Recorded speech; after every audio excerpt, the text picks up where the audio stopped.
What's going on, guys? Rob back, Retro Gamer 717. You guys asked for it. I'm bringing it to you. Part 2. Collecting in the wild. Need to know what y'all found. For me, this is inspiring because you know, as collectors, it teaches us to never give up hope and to keep going. You know, also finding things we grew up on. You know, things we passed up. You know, so this is, to me, this video is very important.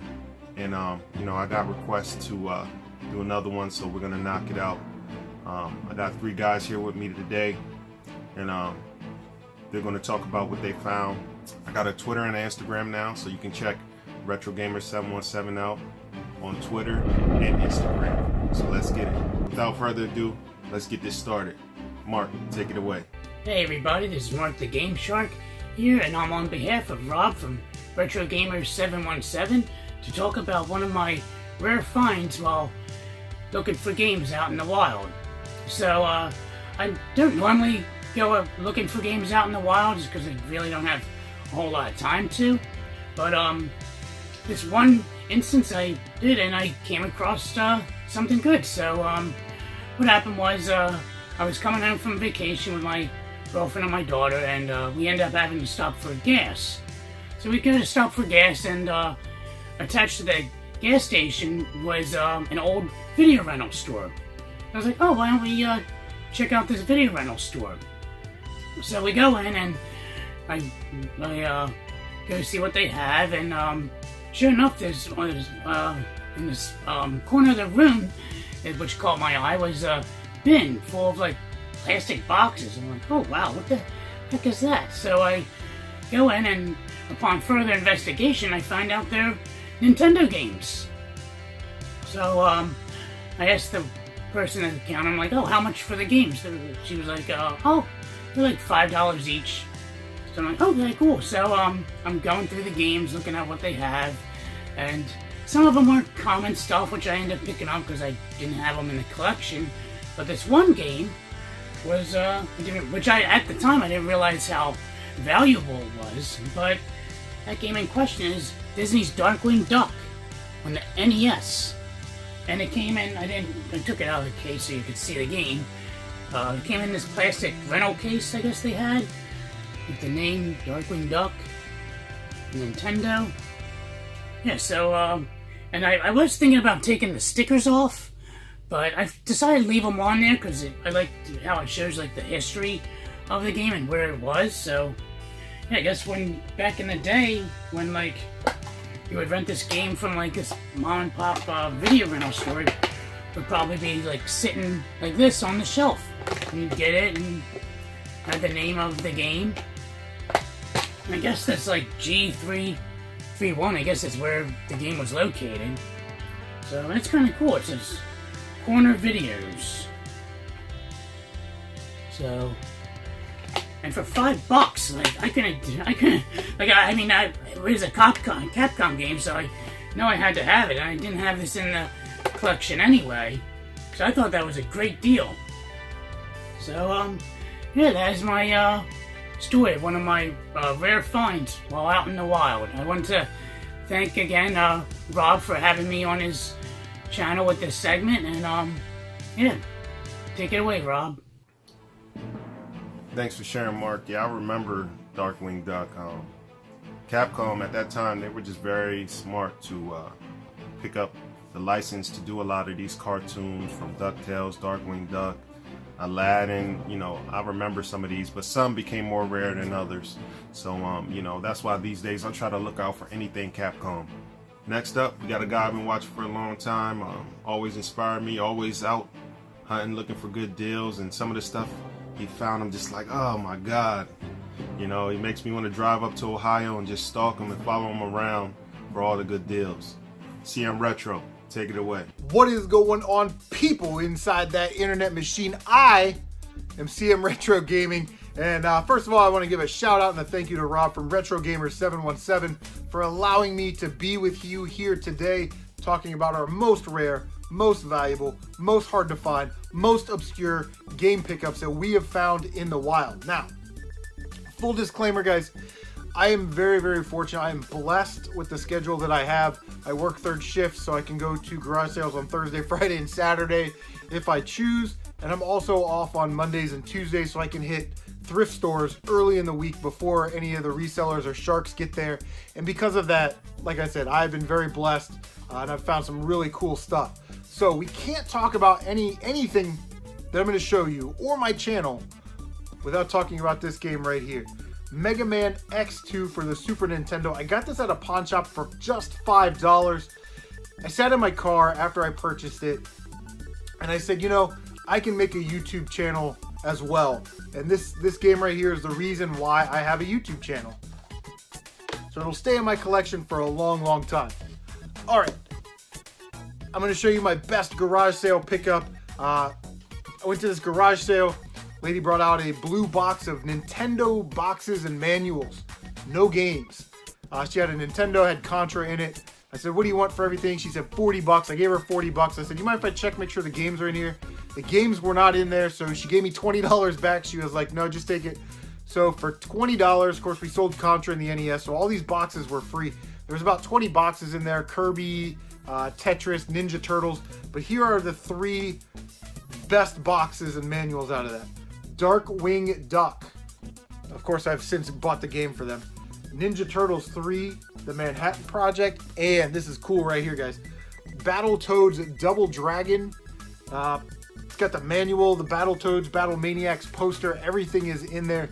So I'm very happy to have those in the collection.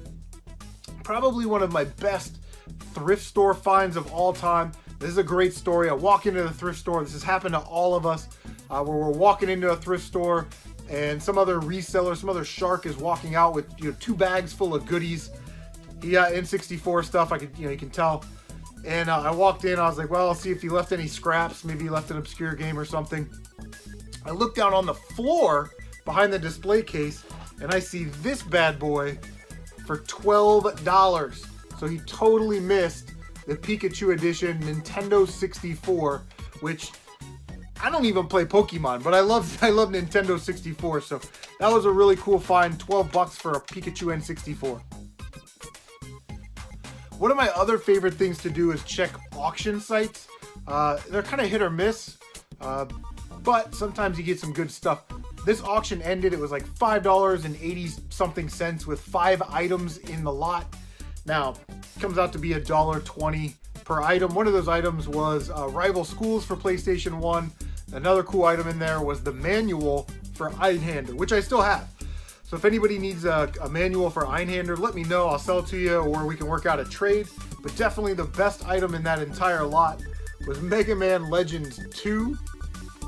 Complete. Very nice condition. And for $1.20, I am absolutely 100% proud to add that to my collection for sure. I don't know if you would count this as being in the wild, Rob. Maybe get a verdict. But, you go to Half Price Books or something like that. They're not really a video game retail store. And sometimes you can catch them slipping. I'm going for a complete Nintendo 64 set.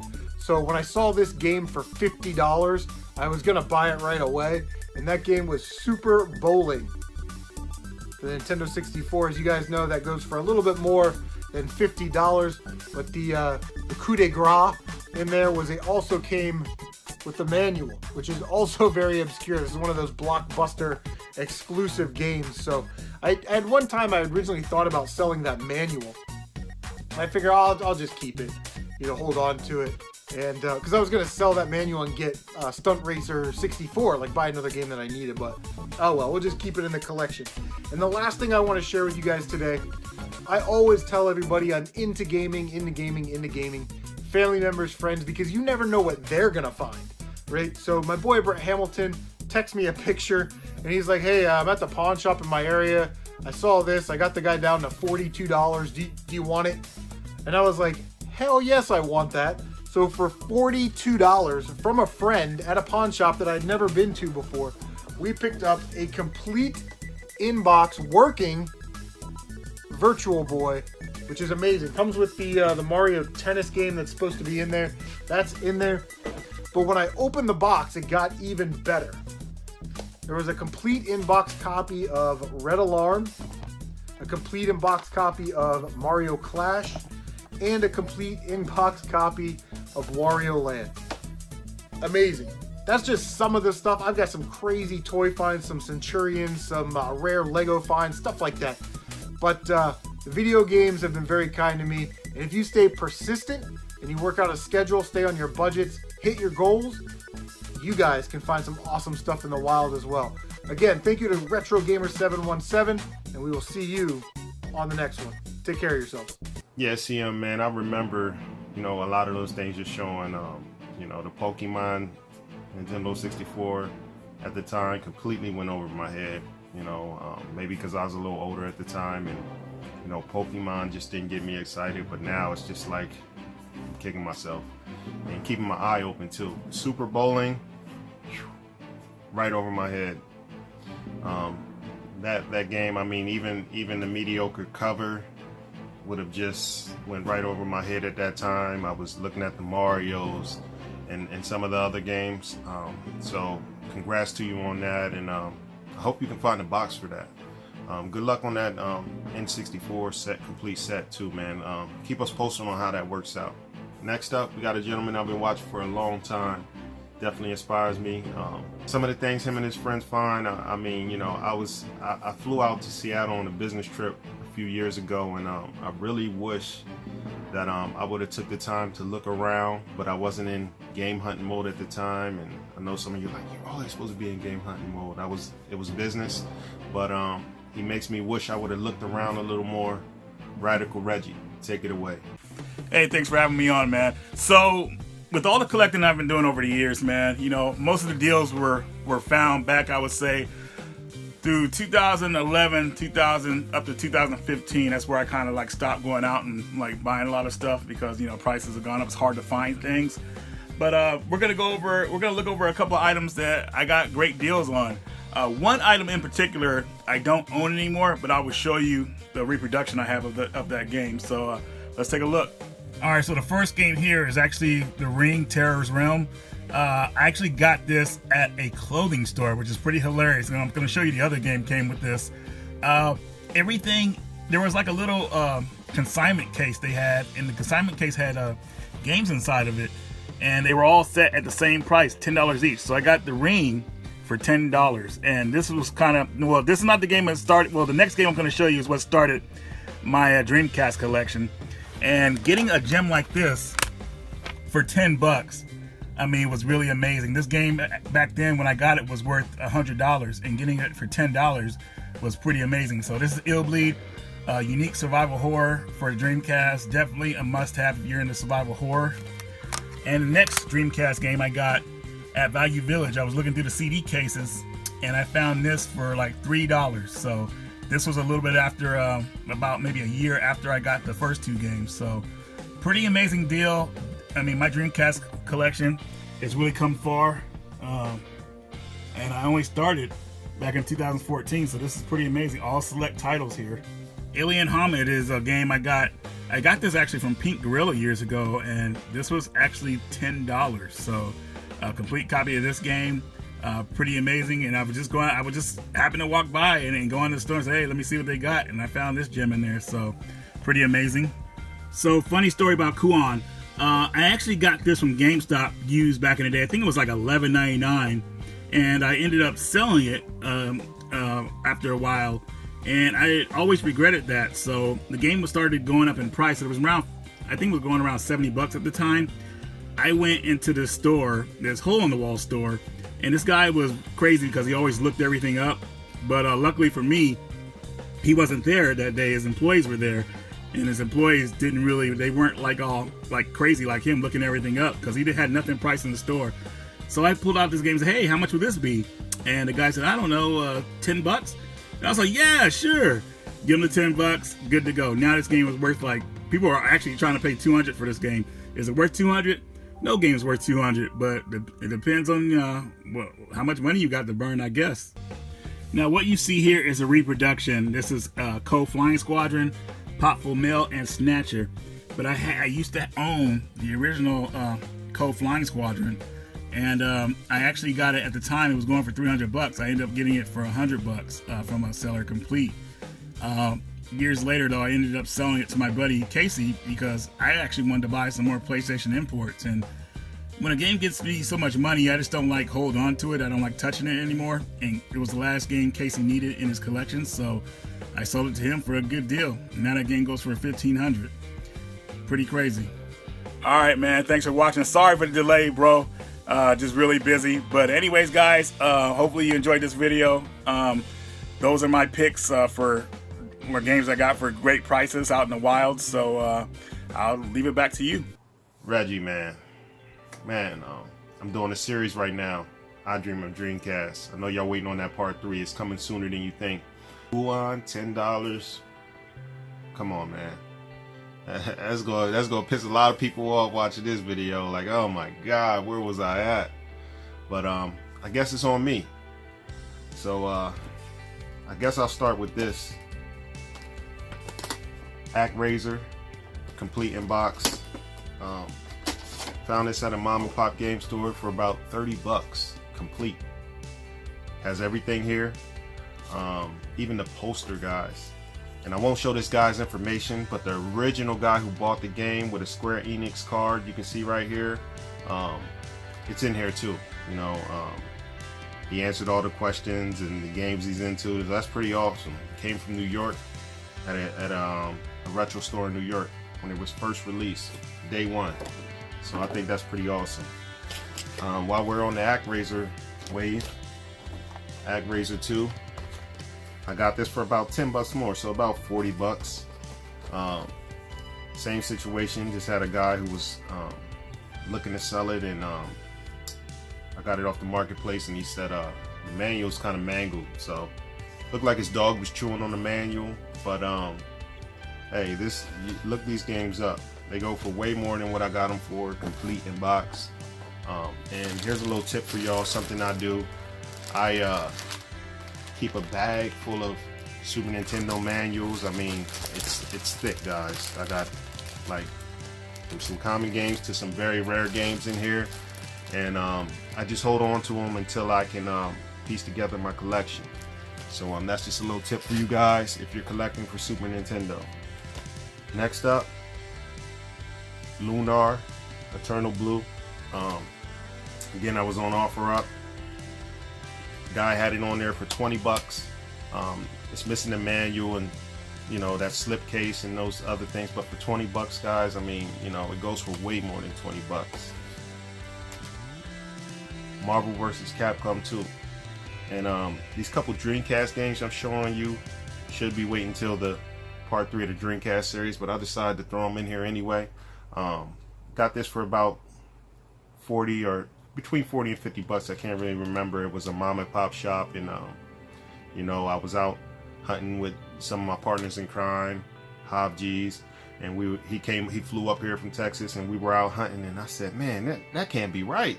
You know, I had to ask the guy. I said, is this a repro? Because the back looks a little blurry. He's like, no, that's just the low quality, you know, screenshots back in the time. We're used to seeing HD today, so it looks a little crazy, but it's complete. I couldn't believe it. Elemental Gimmick Gear Egg. Seen this out at a retro shop. I think it was like 40 bucks, something like that. And I couldn't believe it. You know, it was I couldn't believe my eyes. You know, because that game goes for a lot more. I'm just trying to get through these, guys. I don't want to make this video too long. I got these all day. I could go through some of these all day. That's what inspired me to do this video. Ogre Battle. Hit a guy up offline, and he said the case is kind of cracked. It's complete. Just give me like 40 bucks for it. I said, man, 40 is the magic number right now. No problem, not a problem. You know, look that game up. It goes for way more than 40 bucks, especially complete. Street Fighter versus X-Men. Found this out for, you know, I think it was around 50 bucks or so. But if you look this game up, it's in the 70 or 80 dollar range easily. Another game that has sat on the shelf at a retro store, and they didn't update the price, so I took full advantage of that. Stubbs the Zombie. I recently shared this on my Twitter feed, and people were like, "Oh my God, you found Stubbs in the wild, and that's crazy." And this is a very rare game to find for the Xbox out in the wild. I mean, you could probably find it on eBay all day, but weird enough, it seems like a lot of them don't have the manual. And the ones that do have the manual, these guys are charging an arm and a leg for. This one obviously doesn't have the manual, but you know, it was like, you know, 25 bucks. So sitting on the shelf, I couldn't pass it up. Last but not least, Valkyrie Profile. If you look today, this game is going complete for anywhere from $170 to $200 plus, complete in box. I think I paid around 80 bucks for this at the time, and that was about maybe 2 years ago. And even at that time, it's going for way more than that. So it's increased in value about 80 bucks since I've been holding on to it, and you know, I'm glad to have it. So if you like this video, guys, give it a thumbs up. Get down in the comment box, share some stories with us. I know some of you shared some stories that blew my mind in the last series. I hope you enjoyed it, and we'll be back with more. I want to thank all my guests who are on here. You can check the link below. I'm linking all their channels up, and you know, share this video with your friends. You know, I remember at one time, you know, running in Goodwills and thrift stores, I just got burnt out, and I stopped looking. But you know, it's videos like these that keep me going. So I hope it does the same for you. Take care, and I'll see you on the next one. Peace. Make sure you guys check the links below to each one of these guys' amazing channels. Some of them are still growing, some of them have established themselves, but check them out either way, and let's all support these guys for taking the time out to do this amazing video.